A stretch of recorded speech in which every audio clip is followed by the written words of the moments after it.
स्वामी समर्थ. भक्त हो, आपण सगळेच जण संध्याकाळी देवाजवळ दिवा लावत असतो.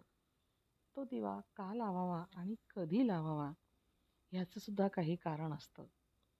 सायंकाळ आणि कातरवेळ या दोघांमध्ये फरक असतो बरं का. दिवसाला एकूण 8 प्रहर असतात. या दिवसाला 4 आणि रात्रीचे 4 असे प्रहर मिळून असे 8 प्रहर असतात.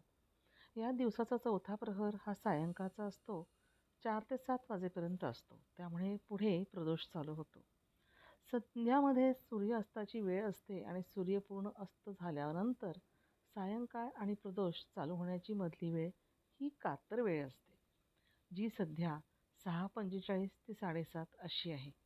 दिनामानसानुसार ती बदलत जाते आणि उत्तरायणामध्ये सूर्यास्त हा उशिरा होतो, तर दक्षिणायनात सूर्यास्त लवकर होतो.